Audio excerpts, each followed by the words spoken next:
everybody? This is Brian David Marshall coming to you from Magic Weekend Paris. I'm here with Shaheen Soorani, the expensive sorcery master himself. We're here to talk about another blue-white deck from Shaheen Soorani, but it's not blue-white control, really. It's blue-white combo. Combo, yeah. With expensive sorceries. Yeah, we got an expensive sorcery right at the top. The most. A Mass Polymorph deck, really? Yeah. How did you come to play this deck? Well, coming back from Magic tournaments that I get whipped around at, like Grand Prix Atlanta, I always come up with some brew, some like tilt brew that I come up with, and I'm like, I'm gonna play this.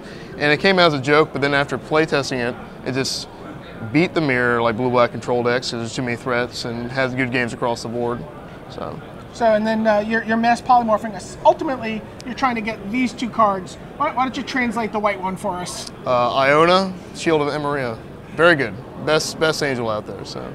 And so when that comes into play, you're locking your opponent out of a color. Yeah, usually protecting Emrakul, and usually if you name one color, they just can't handle the two of them. So and then these two cards in tandem are sort of your name for the deck, right? 22. 22 is the name. So because you're attacking for 22 damage. Exactly right. Okay, so you're mass polymorphing into that. So we've seen these in a lot of blue-white control decks now. The Squadron Hawks, and I guess this is really the card that you're trying to trigger your mass polymorphs. Right. I no offense to Brian Kibler, but I'm not a fan of the card itself, especially in a control deck. And so you're not a big fan of the cargo variants of blue-white. Oh, absolutely not. It's kind of more cute than effective, I found out. But I can get them kind of low with this threat, but ultimately they're just in there to sacrifice to the greater good there. So this is sort of an odd card. I don't know if I was expecting to see Khalni Gardens in your blue-white control deck. No, and it kind of gives away the combo. And Mike Flores, he told me don't play it because it will give away the combo. And told me to play the Infect land instead. So Inkmoth Nexus. Inkmoth Nexus, right? And I told him, this is a Boros filled, Coldaltha red, Vampires is this card is just amazing versus you just want a speed bump early in that token. I mean, you'd also like that token to be around when you mass polymorph, maybe. Exactly, yeah. But why not the Inkmoth Nexus? It seems like it would do the same thing in both cases, right? It's essentially a quicksand and pretty much Inkmoth Nexus. The reason I cut Tectonic Edge is I can't afford to strip mine myself. I have to get to 6 mana. It's a race, and usually with all the cantrips in the deck, I always have it on 6 and just get them out every time. So. Okay, so there are you got a lot of planeswalkers going on in here. We got the man himself. Yeah, of course. Lots of planeswalkers. Every control deck has to have a lot of them. So Jace, this guy's great. This is kind of fun to see. Elspeth Tirel. Yeah, I love him. I like him in the control deck as well. So in this deck he shines a lot more because again, sometimes you don't even have to hit the Squadron Hawks. Sometimes you can just hit them. Right. This also fuels your combo, right? Exactly right. So, and then I saw you getting a lot of mileage out of your Gideons. You're using all the different abilities on this. Oh yeah, definitely. He's like you can win with the combo, but a lot of times half the matches you're going to win with just blue-white control cards, Gideon's Elspeth, and then pressure from counter magic and control cards like Day of Judgment. Okay, so talking about control cards, we're seeing 4 mana leaks. Right, 4 mana leak. It's just a staple Standard, card for you. Like you're building a deck, you're like, okay, I have 56 cards to fill in after 4 mana. A lot of people with Preordain, that's my Preordain right there, so works out pretty well. Okay, one spell pierce. Just the Mize one spell. No, just the 5th mana leak. Okay. 5th mana leak. So then we have some control cards, creature control, two Day of Judgments. 2 Day of Judgment, yep. 2 Journey to Nowheres. Yep, and the only reason they're not more Day of Judgments is because you need something for Fauna Shaman early on, something for Lotus Cobra, and that's kind of a good one for it. Okay, another sort of staple card in a lot of blue-white decks these days. Right, it just lets you hit land drops, and while at the same time you can just randomly just win off that card. Smooths your draws out and makes it difficult for your opponent's deck to operate efficiently. Oh yeah, and multiple, sometimes you can just lock them completely with them, so.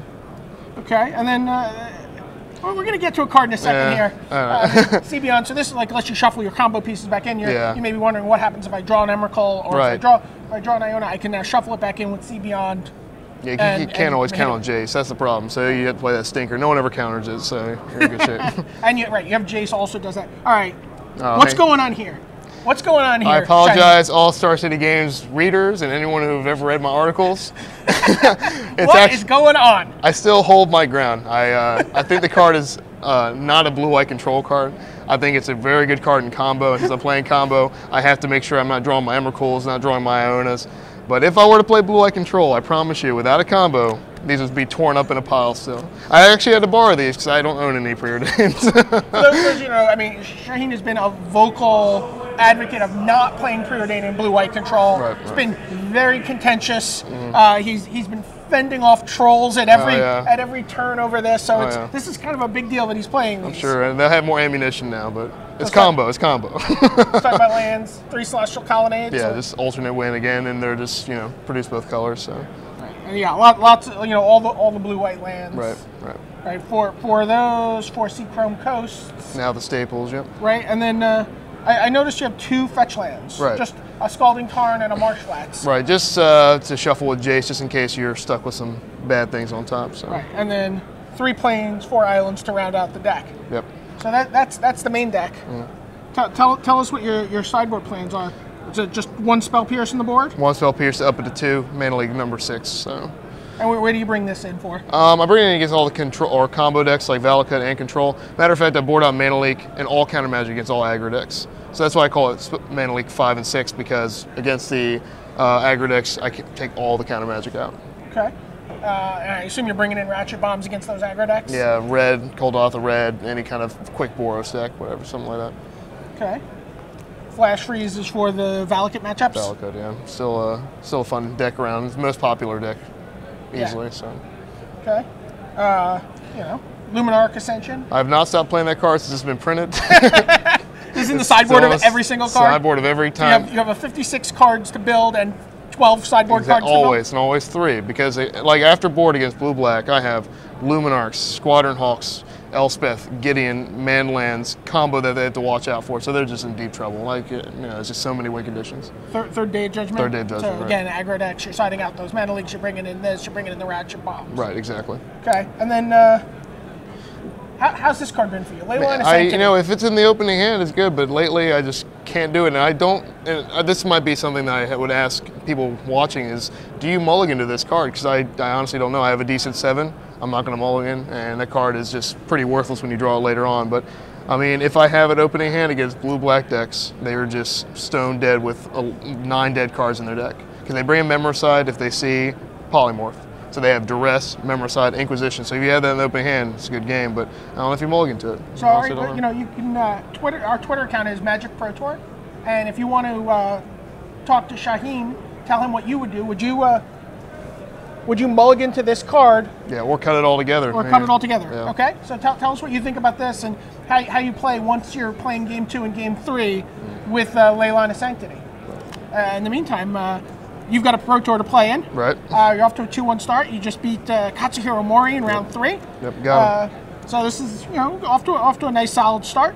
I'll let you get back to your tournament. For Shaheen Soorani, the expensive sorcery master, this is Brian David Marshall, the Pro Tour historian, saying so long from Magic Weekend Paris.